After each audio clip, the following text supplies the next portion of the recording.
Hi, just wanted to make a comment here about this guy. His name is Ari Goldberg.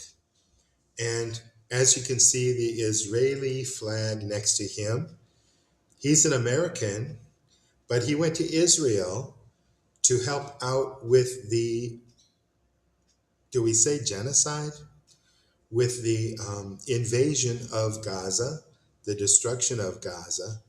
And I don't know why, we don't know the details, but Ari killed himself January 1st, 2026. So he was the first, as it says on Facebook, if this information is true, he was the first, uh, do we say Israeli soldier or should we say American soldier that killed himself in this new year?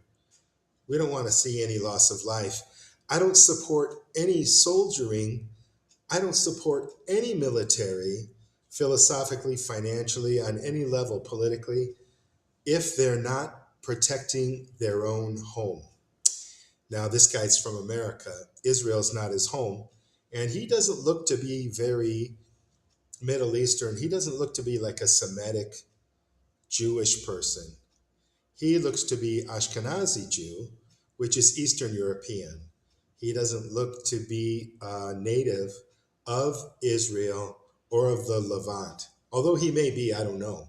But I'm just guessing because I understand that only 2% of people that call themselves Jews are actually Semitic.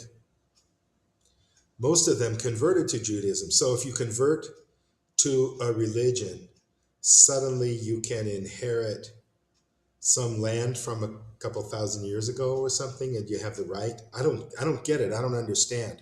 But what I do understand is this person thought that they should go and kill innocent people. And that's not rare for Americans and it's not rare for Israelis to kill innocent people based upon some ideology, based upon some philosophy, based upon some sense of entitlement, some sense of I deserve, I'm privileged. So, and these people are not. In fact, I understand that Goyim is how we refer to non Jews when we're Jewish. And Goyim actually translates into cattle. So it seems like it's okay to kill, to slaughter cattle if you have that frame of mind. And if you've been raised in a pro Israeli mentality, you'll get this idea. So what do we do? Do we hate him? Do we celebrate his death? Do we celebrate his suicide? I don't think that's the right approach. I think human beings deserve a chance to learn and to love each other and to grow up in an environment where they understand that going to a distant land and murdering innocent people is not really the right thing to do. And to me, it's so obvious you don't do that. But some people are raised, if you grow up, in a Muslim country, you're going to be a Muslim. 99.999% you're going to be a Muslim. If you grow up in Israel, you're going to be a Jew. That's just the way it is. If you grow up in most of America, you're going to be a Christian because that's how you grew up. That's how you were indoctrinated, or that's the only information that you got. The way our ideology works, we just go by we just go by how we're raised. We go by what we're taught. And when we're a kid, when we're 2 or 3 years old, we're starting to accumulate information, starting to understand what people tell us and understand, how to think and how to behave.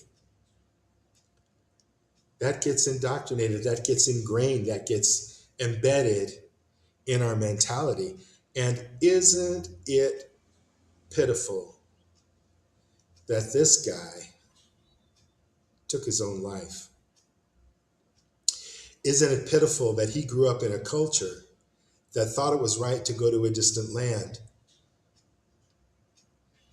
to just wipe out innocent people? Imagine the level of brainwashing, of indoctrination that goes on with anyone who serves in a military that isn't defending their own home where they live, but some other place because they say, hey, this is mine or this is wrong.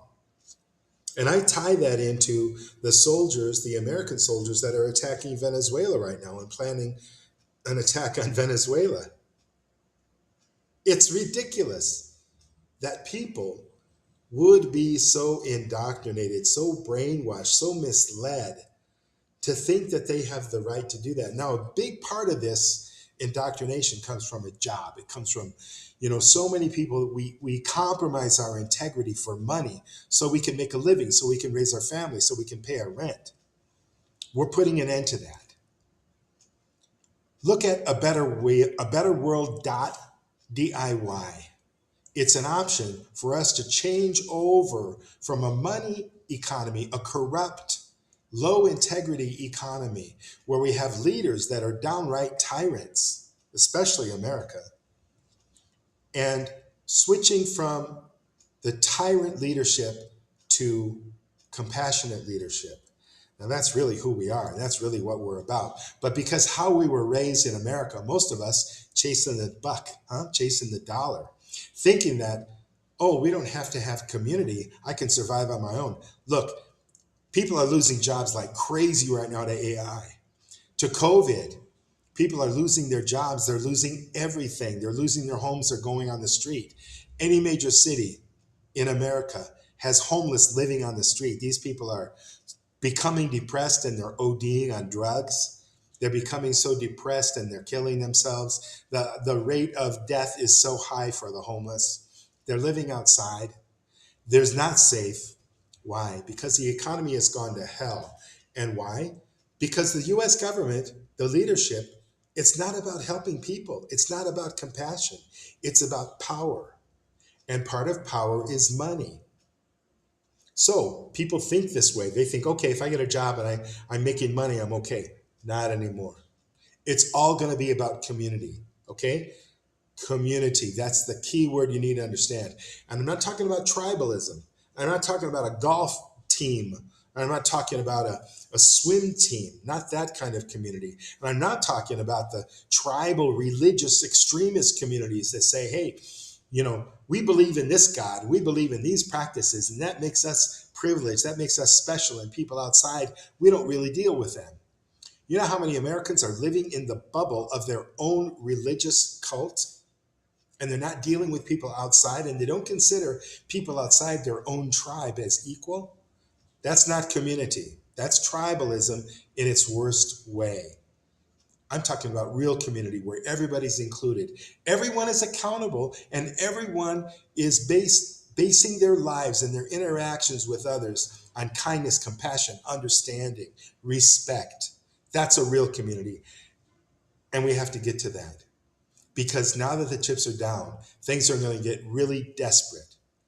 Look it up. A Better World DIY. Thanks for listening.